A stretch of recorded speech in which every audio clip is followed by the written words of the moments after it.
गुरु प्यारी साध संगत जी, सभी को प्यार भरी राधा स्वामी जी। साध संगत जी जो हमेशा दुखी रहते हैं और उदास रहते हैं तो वह यह सत्संग जरूर सुने।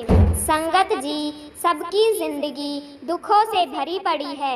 हर किसी के जीवन में दुख ही आते हैं। अगर सुख है तो दुख भी आएंगे ही, क्योंकि सुख और दुख दिन और रात की तरह हैं। क्योंकि अगर दिन हुआ है तो रात तो होगी ही, और अगर रात हुई है तो फिर दिन तो होगा ही। साध संगत जी, यह संसार ही दुखों की नगरी है।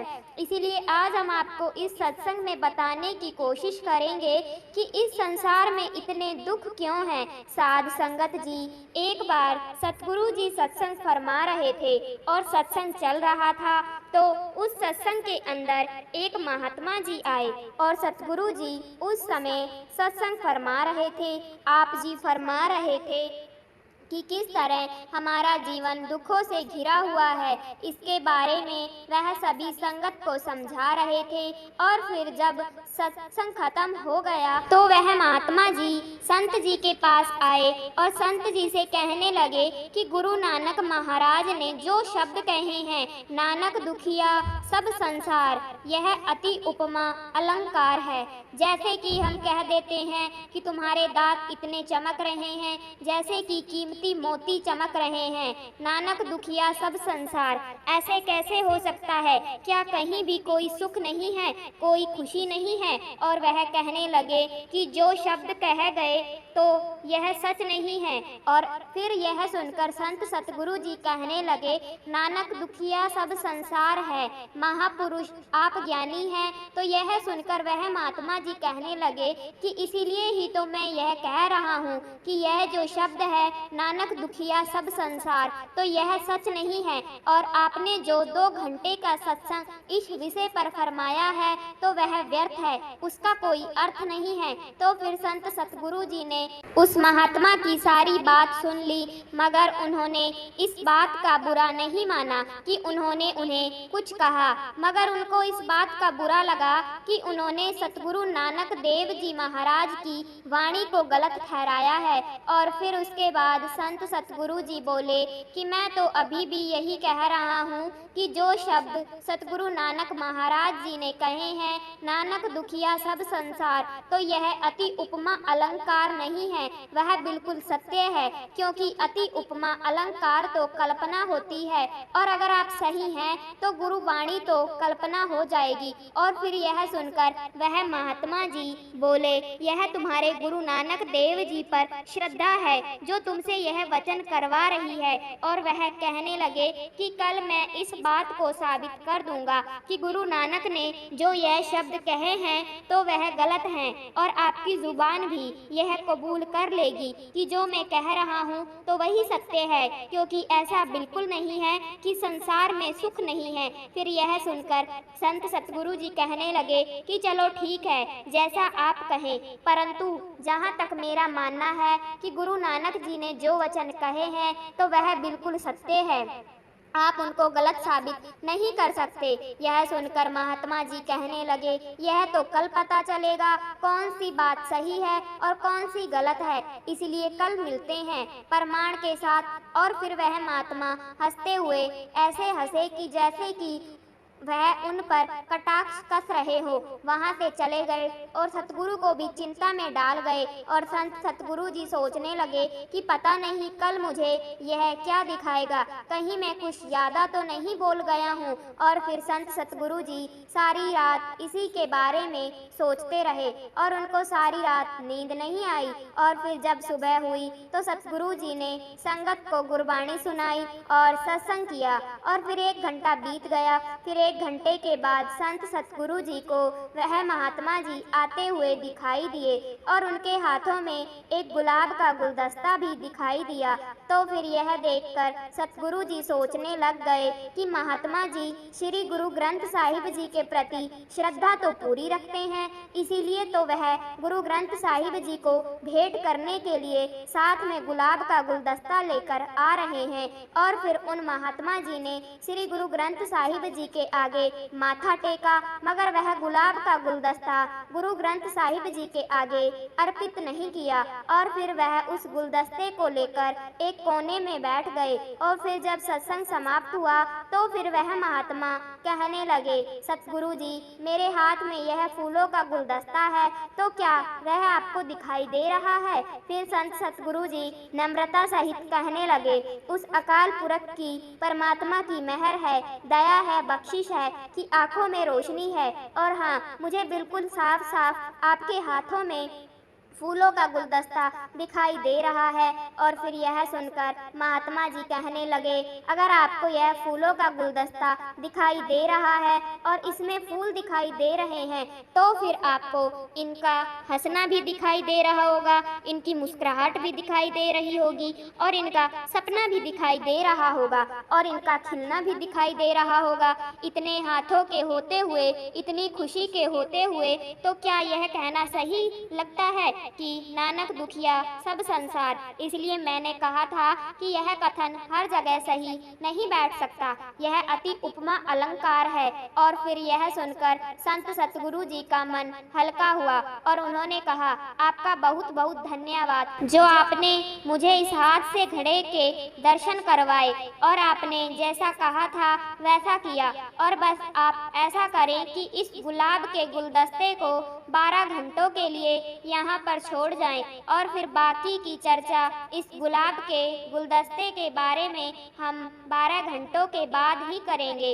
और फिर यह सुनकर वह महात्मा जी कहने लगे, आप क्या बात कर रहे हैं? आपको पता है कि गर्मियों के दिन हैं, कितनी गर्मी पड़ रही है, और 12 घंटों के बाद तो यह फूल मुरझा जाएंगे, सड़ जाएंगे। और फिर यह सुनकर संत सतगुरु जी ने तपाक से कहा, तो क्या मुरझाना क्या आसमान से टपके, क्योंकि यह मुरझाना भी इसी खेड़े से निकलेगा। यह जो मौत है तो वह भी इसी जिंदगी से ही निकलेगी, और वह जो करता है तो वह भी इसी स्पर्श से निकलेगी, और जो वह कब्र है तो वह भी इसी जिंदगी की बनेगी। और फिर सतगुरु जी के मुख से यह वचन सुनकर उस महात्मा के मुख से आह निकल गई, और उसे सब कुछ समझ में आ गया कि वाकई ही यह श्री गुरु नानक देव जी के जो वचन हैं तो बिल्कुल सत्य हैं।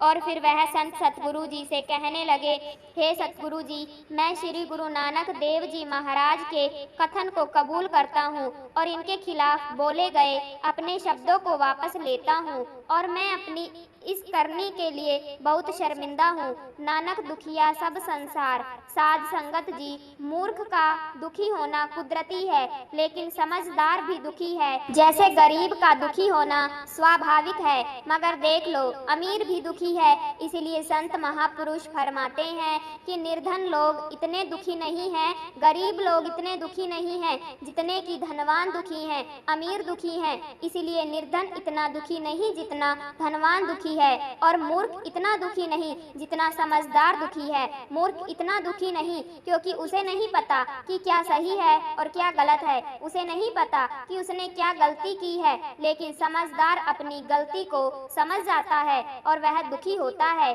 अब देख लो कि कमजोर भी दुखी है, जो कमजोर है तो वह भी दुखी है, और जो ताकतवर है तो वह भी दुखी है, निर्बल भी दुखी है और बलवान भी दुखी है, क्रूप भी दुखी है और सुंदर भी दुखी है, छोटा भी दुखी है और बड़ा भी दुखी है। यह सब इसीलिए हो रहा है क्योंकि वह इनसे संतुष्ट नहीं है। इंसान उस परमात्मा की रजा में जीना ही नहीं चाहता है। वह इस बात को समझने की कोशिश ही नहीं करता कि जो कुछ भी हो रहा है वह उस परमात्मा की मर्जी से, उस कुल मालिक की मर्जी के अनुसार ही हो रहा है, क्योंकि उस परमात्मा के हुक्म के बिना एक पत्ता भी नहीं हिल सकता। और जो जानता है वह भी अनजान बनकर बैठा हुआ है और बेमतलब ही दुखी होता रहता है, क्योंकि जो गरीब है वह चाहता है कि मैं अमीर हो जाऊं, और जो पहले से ही अमीर है, जिसके पास किसी भी चीज की कमी नहीं है, फिर भी वह चाहता है कि मैं और अमीर बन जाऊं, मेरे पास और धन धन दौलत आ जाए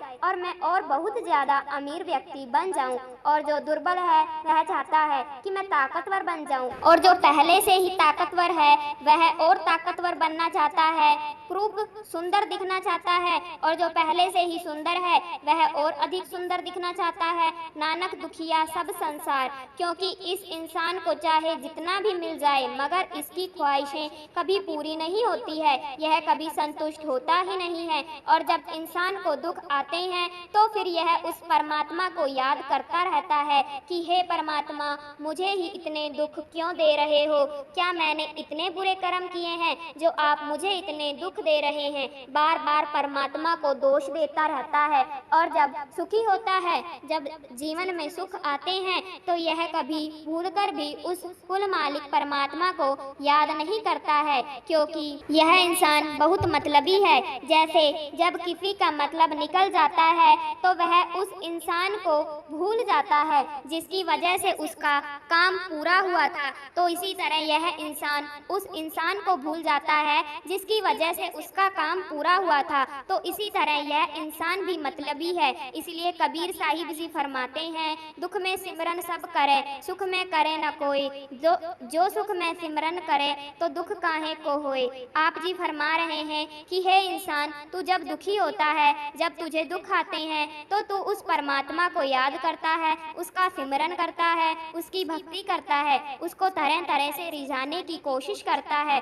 और अगर तू सुख में भी उस परमात्मा को याद करे, उसकी भक्ति करे, उसको हर समय याद रखे, तो फिर तुझे इन दुखों का सामना नहीं करना पड़ेगा और तू हमेशा उस परमात्मा की रजा में रहेगा और खुश रहेगा। मगर इस इंसान को कौन समझाए, यह तो उस परमात्मा के हुक्म में जीना ही नहीं चाहता है, बेवजह बेमतलब ही दुखी होता रहता है और इन दुखों में ही अपना सारा जीवन गुजार देता है, मगर असल की तरफ यह जाने की कोशिश ही नहीं करता है। और इस इंसान की हालत देखकर ही सतगुरु नानक देव जी महाराज ने कहा है, नानक दुखिया सब संसार। अगर इन बातों को ध्यान में लाओगे तो सिमरन भजन जरूर बढ़ेगा। साध संगत जी, सुबह सुबह अमृत वेला में उठकर सिमरन भजन करो, परमात्मा के नाम के साथ प्रीति जोड़ लो और सारा दिन ही सतगुरु के नाम को जपते रहो, क्योंकि नाम का सिमरन भजन करते करते हमें अंतर में शब्द धुन सुनाई देती है, शब्द का प्रकाश दिखाई देता है। तो भाई अंतर में शब्द धुन सुनते रहो और शब्द का प्रकाश देखते रहो, और केवल यही उस कुल मालिक की सच्ची भक्ति है, सच्ची आराधना है। और यही भक्ति सतगुरु के मन को भाती है, प्यारी लगती है, क्योंकि अंतर में इसी धुन को सुनकर, शब्द के प्रकाश को देखकर हम परम आनंद को प्राप्त करते हैं। और इसीलिए शब्द धुन सुनते हुए, प्रकाश को देखते हुए हम इस माया रूपी संसार से बचे रहते हैं और फिर हम उस परमात्मा के घर में पहुंच जाते हैं, जो हमारा असली घर है, असली ठिकाना है। क्योंकि ओमकार ने संसार बनाया है और हमें पूर्ण संत सतगुरु ने नाम दान दिया है, और अंतर की धुन हमें सतलोक तक, सचखंड तक ओंकार जग उपजे, बेकार जग जाए, आनंद बिन बजाए के रहो गगन मत छाए। उस ओंकार ने दुनिया बनाई है जिसे हम परमात्मा कहते हैं। जब हम इस नाम के साथ जुड़ जाते हैं तो फिर हमारे अंतर से सभी विकार चले जाते हैं, और जब अंतर में हम इस नाम के साथ जुड़ जाते हैं तो आनंद बन बजा कर हो गगन मत छाए। इसलिए भाई अंतर की धुन हमें सतलोक तक ले जाती है और फिर धुन ही अंतर में प्रकाश पैदा करती है, और अंतर में यह धुन बड़ी ही सुंदर और मन को मोहने वाली होती है। और इसके साथ जुड़ जाने पर हमारे सभी विकार अपने आप ही खत्म हो जाते हैं, जैसे कि काम, क्रोध, लोभ, मोह, अहंकार, यह सभी विकार, इनको मन त्याग देता है। शब्द सुनत संसार सब छूटा, स्वर्ण कपट ब्रज का टूटा। कहा जाता है कि मन के सभी संशय खत्म हो जाते हैं और फिर इस संसार के भ्रम में हम नहीं फंसते हैं। धुन सुनने पर यह संसार के सभी संशय समाप्त हो जाते हैं। वैसे तो इस संसार में बहुत सारी भ्रांतियां हैं, मगर मन केवल अंतर्मुखी भक्ति को अपनाता है, परमात्मा को बाहर ढूंढता है। मगर उस पर तो सतगुरु की कृपा है, जिसने हमें समझाया है और रास्ता बताया है, जिससे हम अंतर्मुखी, वह परम पिता परमेश्वर है, जिस जिसने इस मृत्यु लोक में मुझे सहारा दिया है, मेरी संभाल की है, और यही सच्चा सहारा है, क्योंकि बाकी सभी सहारे तो यहीं धरे के धरे रह जाते हैं, मगर उस कुल मालिक परमात्मा का सच्चा सहारा है, जो कि इस मृत्यु लोक में भी हमारा सच्चा सहायक है, मददगार है, और यहाँ से जाने के बाद भी उस लोक में भी हमारा सहारा बनता है। और इसलिए मन नाम भक्ति में लगा रहता है, चाहे नाम कह लो चाहे शब्द कह लो, मगर बात एक ही है। हम कहते हैं कि हम इसी नाम को पूर्ण परमात्मा का दर्जा देते हैं। जब यह धुन हमें हमारे अंदर में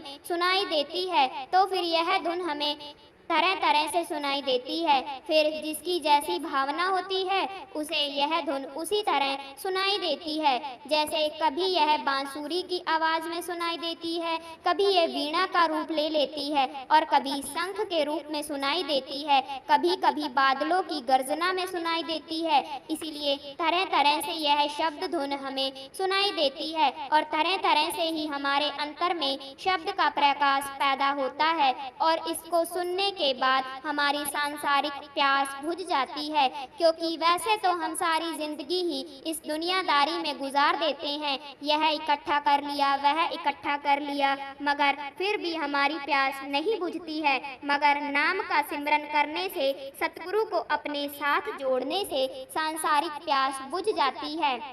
हम कहते हैं कि जो दिन में एक पल के लिए इस शब्द धुन को सुनता है तो उसका तो जीवन ही सफल है। इसलिए भाई कोशिश करो कि पूरे दिन में हमें यह धुन एक बार जरूर सुनाई दे, क्योंकि अगर एक बार हमने इस शब्द धुन को सुन लिया तो फिर हमारा जीवन सफल हो जाएगा, और फिर हमें बार बार इस 84 में नहीं भटकना पड़ता है।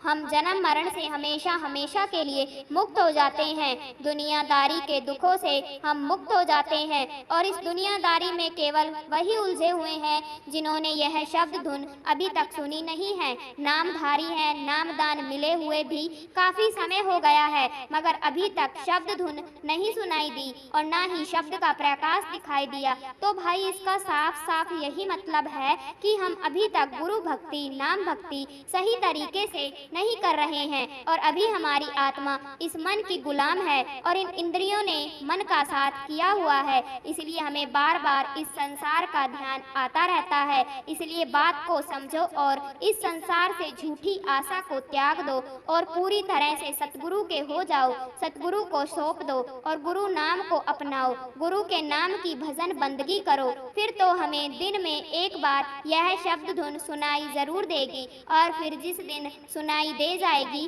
तो फिर हमें इस संसार की सच्चाई मालूम हो जाएगी कि यह केवल एक मिट्टी का ढेर है, और यह कितने बुरे कर्म करता है, कितनों के ही दिल दुखाता है। फिर पता चलता है कि यह मिट्टी की ढेरी तो मिट्टी में ही मिल जाएगी। तो फिर भाई किस बात का गुमान करना, मिली न देही तुमको बना कुछ काज, अपना पशु मत आए इस जग में जाने और रेन का सपना। तो भाई स्वामी जी महाराज क्या समझा रहे हैं उसे समझने की कोशिश करो कि यह इसीलिए नहीं मिली है कि इस दुनियादारी का कचरा इकट्ठा कर ले। इसीलिए अपना काम बनाओ, और अपना काम तो यह है कि दिन में केवल एक दफ़ा कम से कम उस परमात्मा के घर से आ रहे शब्द धुन को सुनना, और अपना काम है कि बार बार हमें इस 84 में नहीं उलझना है। तो भाई क्यों दुनियादारी की मोह माया में फंसे हुए हो और हम इसी में उलझ जाते हैं। हमें फिर रिश्ते प्यारे लगते हैं, इसलिए तो हम इससे ऊपर नहीं उठ पाते। मगर जो सतगुरु नाम की आराधना करता है, भक्ति करता है, तो मिली नर देह तुमको वह इस मनुष्य जन्म का फायदा उठाता है। उसे मालूम हो जाता है अगर मैं इस बार चूक गया तो फिर पता नहीं कि कब जाकर हमें कौन सी योनि में जन्म मिलेगा। इसीलिए जो भाग्यशाली जीव हैं तो वह तो नाम भगत नाम की कमाई कर रहे हैं। इसलिए इस मन सभी झूठी आशाओं को त्याग दो और अंतर में शब्द धुन सुनने की कोशिश करो, शब्द का प्रकाश देखने की कोशिश करो, और शून्य मंडल में पहुंच जाओ और अंतर में शब्द को खोजो, प्रकाश को खोजो, बाहरी भक्ति को त्याग दो, क्योंकि सारी जिंदगी हम बाहरी भक्ति को ही महत्व देते रहते हैं और कभी अंतर में उतरने की कोशिश ही नहीं करते। सतगुरु की शिक्षाओं को नहीं समझते हैं, क्योंकि अगर सतगुरु की शिक्षाओं को समझ जाते तभी कुछ बनता। इसलिए बाहरी भक्ति से कुछ नहीं मिलने वाला है, अंत में पछताना ही पड़ेगा। इसलिए भाई हम कहते हैं कि जब भी समय मिले तो अपने अंतर में उतरो और शब्द धुन सुनो और शब्द का प्रकाश देखो, क्योंकि नाम भक्ति के लिए हर घड़ी ही शुभ है। इसलिए जब भी समय मिले तो सिमरन भजन करना शुरू कर दो। जब नाम दान मिल जाता है तो तभी से सिमरन भजन करना शुरू कर दें। फिर चाहे सुबह उठ सकते हो तो सुबह उठ जाओ, दोपहर में कर सकते हो तो दोपहर में कर लो, अगर शाम को समय मिले तो शाम को कर लो, रात्रि में कर सकते हो तो रात्रि में कर लो, मगर करो जरूर। अगर चलते फिरते नाम जप सकते हो तो फिर चलते फिरते जपते रहो। दुनियादारी काम धंधे करते हुए खाते पीते सोते जागते नाम का सिमरन भजन करते रहो, और फिर जैसे ही आत्मा नाम को अपना लेगी तो फिर हमें शब्द धुन के बारे में अपने आप समझ में आने लग जाती है, और फिर शब्द धुन शब्द का प्रकाश अपने आप हमारी ओर खींच लाती है। जब आत्मा नाम के साथ जुड़ जाती है तो फिर शब्द धुन अपने आप आत्मा को सुनाई देती है, और फिर जब आत्मा शब्द धुन सुनने लग जाती है तो फिर वह कभी भी भ्रमित नहीं होती है, वह संसार की माया से दूर हो जाती है, क्योंकि सिमरन भजन एक तरह से भक्त की फरियाद है जो गुरु के आगे करता है। फिर नाम का सिमरन भजन करते हुए नाम और नामी एक हो जाते हैं, फिर आत्मा सच्चा सुख और आनंद प्राप्त करती है, और फिर नाम जपते जपते आत्मा सतगुरु के सूक्ष्म स्वरूप को पहचान लेती है, और यह केवल संभव हो सकता है नाम के सिमरन भजन करते रहने से लगातार, क्योंकि हमारे इस शरीर में परमात्मा है और आत्मा भी हमारे इसी शरीर में ही है, मगर एक दूसरे की अभी पहचान नहीं है। मगर नाम जपते जपते सिमरन भजन करते करते आत्मा इन इंद्रियों से मन बुद्धि से ऊपर उठ जाती है और फिर सतगुरु को पहचान जाती है, सतगुरु के सूक्ष्म स्वरूप को पहचानने लग जाती है, और फिर सतगुरु का साक्षात्कार करने लगती है। इसलिए यही सच्ची परम भक्ति है और यही सच्चाई है। वैसे तो यह संसार एक अंधा कुआं है, यहाँ सभी अंधे हैं, तभी तो हम इस अंधे कुएं में भटकते रहते हैं। जैसे बचपन, युवा व्यवस्था और बुढ़ापा, हमारा सारा जीवन ऐसे ही बीत जाता है और फिर 84 में भटकते रहते हैं। इसलिए अगर सतगुरु की दया मेहर से कृपा से हमें नाम दान की बख्शिश हो गई है तो फिर भाई अपना काम बनाओ, अपना काम क्यों नहीं बना लेते। सतगुरु के हुक्म में रहो, सिमरन भजन करो, नाम की कमाई करो, तभी कुछ बनेगा, क्योंकि हमारे अंतर में अज्ञानता का अंधेरा है। इसलिए सतगुरु के नाम के दिए जलाओ, तभी अंतर में उजाला होगा और फिर ही इसकी असलियत समझ में आएगी और फिर ही हमें यहाँ से मुक्ति मिलेगी, वरना हम तो सारी जिंदगी ही बाहरी भक्ति में ही उलझे रहते हैं। सारा संसार ही परमात्मा को बाहर खोजने में लगा हुआ है, संसार के पदार्थों में खुशियाँ ढूंढने में लगा हुआ है, मगर सच्चा सुख तो हमारे अंदर है, उसे नहीं ढूंढता है। इसलिए अभी से आज से ही सिमरन भजन करने में लग जाओ, जो नहीं कर रहे हैं, क्योंकि अभी तो हम युवा हैं। इसीलिए संकल्प शक्ति के साथ हम नाम का सिमरन कर सकते हैं, और अगर बूढ़े भी हो तो भाई अभी समय है, जाग जाओ, और जो बाकी समय रह गया है तो उसे नाम भक्ति के साथ जोड़ लो, नाम भक्ति में लगा दो। नाम का सिमरन भजन करो, मरण जीवन की शंका, नाम आप रंग साहिल पर प्रकाशित। इसलिए भाई एक बार गुरु के रंग में रंग जाओगे तो फिर मरने और जीने की जो शंका है तो यह हमेशा हमेशा के लिए खत्म हो जाती है। इसीलिए समझने की कोशिश करो, इस बात को ध्यान में लाओ कि क्या समझाया जा रहा है कि नाम का सिमरन भजन करते हुए आत्मा सतगुरु के सूक्ष्म स्वरूप को पहचान लेती है। जाप मरे ए जपा मरे, अनहद भी मर जाए सूरत समान, शब्द में ताही काल नहीं खाए उसका, तो काल भी कुछ नहीं बिगाड़ सकता। जो सिमरन भजन करता है, जो नाम की भक्ति करता है, जो नाम के जाप में मर जाता है, ए जपा जाप जपता रहता है, उसके मन में किसी भी चीज का ख्याल नहीं आता, केवल परमात्मा की भक्ति का ही ख्याल उसके अंदर रहता है। सूरत समानी शब्द में उसकी आत्मा शब्द में लीन हो जाती है, तो फिर भाई उसका काल क्या बिगाड़े। जो भाग्यशाली जीव है तो वह नाम जपते रहते हैं, और फिर नाम जपते जपते आत्मा सतगुरु के सुख स्वरूप को पहचान जाती है। तो इसलिए भाई केवल यही उत्तम भक्ति है, यही सच्चाई है। हर सुबह ब्रह्म मुहूर्त में उठकर इस तरह से सिमरन भजन करें। साध संगत जी, हमारी मृत्यु उसी दिन निर्धारित कर दी जाती है जिस दिन हमें नया जन्म मिलता है, मगर हमें इस बात का पता नहीं है कि हमारी मृत्यु कब होगी। मगर सच्चाई तो यही है कि हमें एक ना एक दिन मृत्यु तो जरूर आएगी। अगर हम यह सोचें कि हमें नहीं मरना पड़ेगा क्योंकि हमें हमारी मृत्यु की तिथि नहीं पता है, तो इससे कोई फर्क नहीं पड़ता, क्योंकि जब वक्त आएगा तो हमें जाना ही पड़ेगा। फिर चाहे हम कुछ भी कर रहे हो, हमें जग से जाना ही पड़ेगा, क्योंकि हमें एक निर्धारित समय मिला है। अब देखो कि उस निर्धारित समय में हम कर क्या रहे हैं, यह तो हम सभी को मालूम ही है। और हमें क्या करना चाहिए, हमारा मेन मकसद क्या है, तो यह भी सबको मालूम है। मगर हम कर वो रहे हैं जो हमारा मन चाहता है, जो हम चाहते हैं, और फिर इसका परिणाम भी वही होता है जो परमात्मा चाहता है। यह भी हम सबको मालूम है, मगर हम कभी भी यह सोचने की कोशिश ही नहीं करते हैं कि हमें जन्म मिला क्यों है। किसी लिए हम इस मृत्यु लोक में आए हैं, क्योंकि यह एक समय मिला है हम सभी को। किसी को 50 वर्ष का समय मिला है, किसी को 60 वर्ष का समय मिला है, और किसी को ज़्यादा से ज़्यादा 80 वर्ष का समय मिला है। चलो किसी को वर्ष का समय भी मिला है, इससे ज़्यादा नहीं। फिर भी हम जानबूझकर भूलकर बैठे हुए हैं कि हमें यहाँ किस लिए भेजा गया है, क्योंकि यह शरीर रूपी वस्त्र हमारी आत्मा को दिया है। इस वस्त्र का कोई तो मकसद होगा, क्योंकि वह परमात्मा ऐसे ही कोई काम नहीं करता, क्योंकि परमात्मा जब भी कोई कार्य करता है तो उसके पीछे एक मकसद होता है, और हम उस मकसद को भूलकर बैठे हुए हैं। हम कहते तो हैं कि हमने सारी जिंदगी मेहनत की, उसका फायदा क्या हुआ। इसीलिए भाई सोचो क्या होगा जब हमें यहाँ से जाना पड़ेगा, हमें इसका पता भी नहीं है। अब मान लो जैसे हमें शाम को चले जाना है यहाँ से, तो भाई इस शाम के समय में वह कर लेंगे जो कि हमने सारी जिंदगी नहीं किया। सारी जिंदगी ही लालच में गुजार दी, सारी जिंदगी ही धन दौलत को इकट्ठी करने में गुजार दी, सारी जिंदगी ही रिश्ते नातों में उलझे रहे। और फिर जब आज शाम तक हम कहें कि हरि का नाम जप ले, जो नाम मिला था उसे जप कर मुक्ति प्राप्त कर ले, तो भाई यह संभव नहीं है, कुछ भी फायदा नहीं होगा। क्योंकि जब हमें जन्म मिलता है तो उसी समय हमें यह समझा दिया जाता है कि तुम्हें एक दिन यह वस्त्र त्याग कर आना पड़ेगा।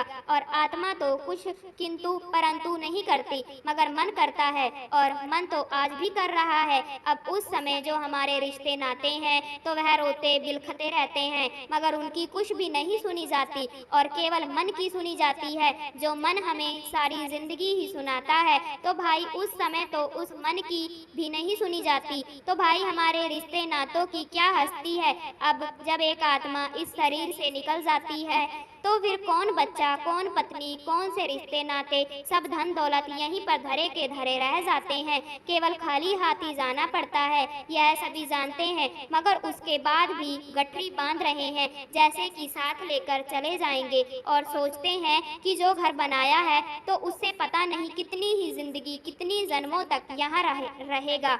इसलिए समय का कुछ भी पता नहीं है। जैसे हमने आपको कहा कि आपके पास शाम तक का समय है, तो फिर भाई कैसे करोगे, नहीं कर पाओगे।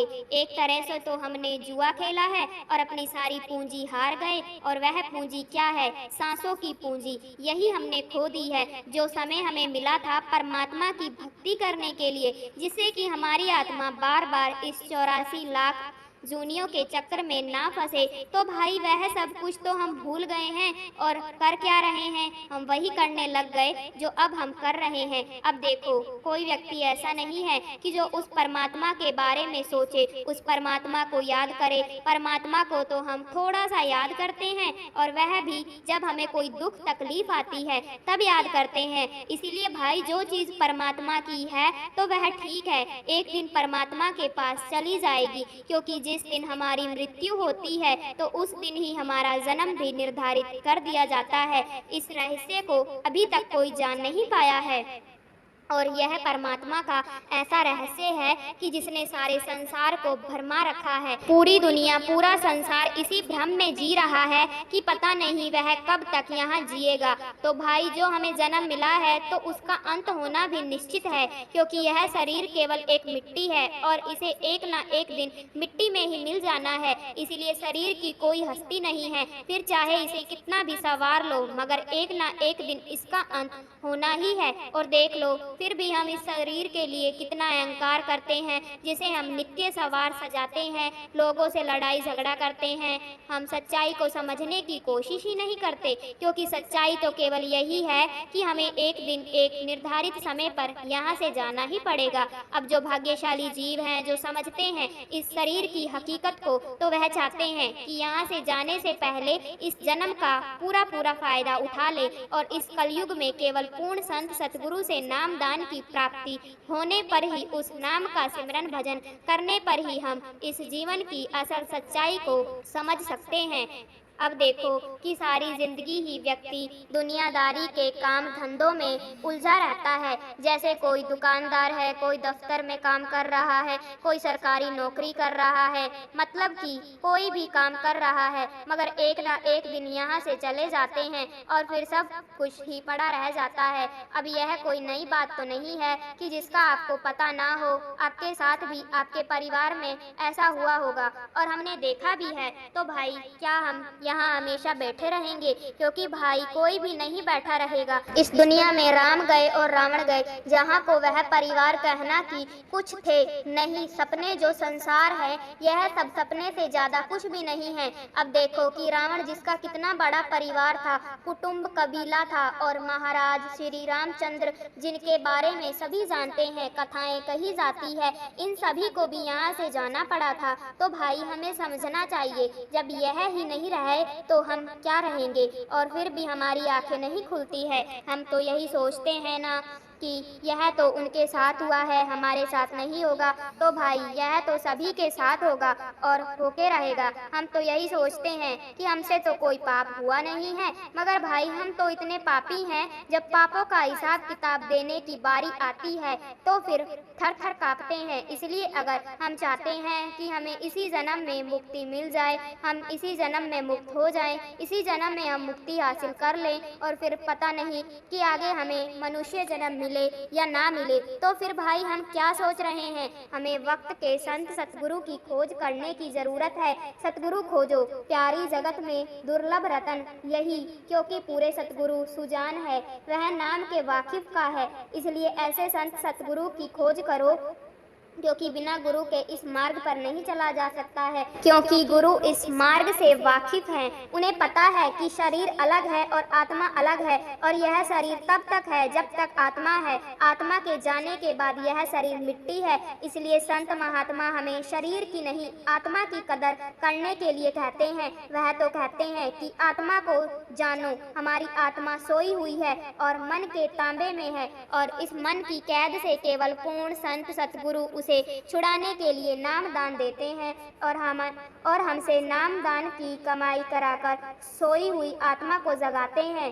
और फिर जब आत्मा नाम के साथ जुड़ जाती है, नाम का सिमरन करती है, भजन करती है, और फिर संत मंत्र की मर्यादा को अपनाती है, तो फिर धीरे धीरे आत्मा जाग जाती है। फिर जागने के बाद जो शब्द रूपी परमात्मा है, जिसे गुरु कहा गया है, तो उनके अंदर में जाकर सूक्ष्म स्वरूप के दर्शन करती है, और फिर अंतर में उसे शब्द धुन सुनाई देती है और शब्द का प्रकाश दिखाई देता है। और फिर यह शब्द धुन और शब्द का प्रकाश कहते हैं कि तत्लोक सचखंड से आता है, और यहाँ पर मृत्यु के बाद व्यक्ति पहुँचता है, मगर तब पहुँचता है अगर उसने परमात्मा की भजन बंदगी की है, सतगुरु का नाम का सिमरन भजन किया है। तो शरीर यहीं इस मृत्यु लोक में रह जाता है और आत्मा उस निज घर में पहुँच जाती है। मगर संत कहते हैं कि जब व्यक्ति का अभ्यास करता है और अपनी आत्मा को नाम के साथ जोड़ लेता है, तो फिर मरने की अवस्था के बाद नहीं, जीते जी इस अवस्था में इसी सिमरन भजन के द्वारा अपने शरीर के अंदर सतलोक और सचखंड देख लेता है, और इसके अंदर वह निवास करता है। और फिर संसार में रहते हुए भी संसार की माया उसका कुछ नहीं बिगाड़ पाती। तो फिर ऐसा व्यक्ति अपना जीवन सार्थक कर लेता है। तो भाई केवल ऐसा व्यक्ति ही वह काम करता है जिसके लिए हमें इस मृत्यु लोक में भेजा गया है। जैसा कि एक कमल का फूल है जो पानी में रहता है मगर उस पर पानी की एक बूंद भी नहीं ठहरती, उसी तरह यह संसार में रहते हुए भी ना ही वह संसार के किसी रिश्ते में उलझता है और ना ही संसार की धन दौलत में उलझता है और ना ही वस्तुओं में उलझता है और ना ही उसका मन इधर उधर भटकता है। इसीलिए भाई जो हमने सांसारिक वस्तुओं की गठरी बांध रखी है तो उसे फेंक दो और सतगुरु की शरण में आ जाओ। सतगुरु की शरण में आकर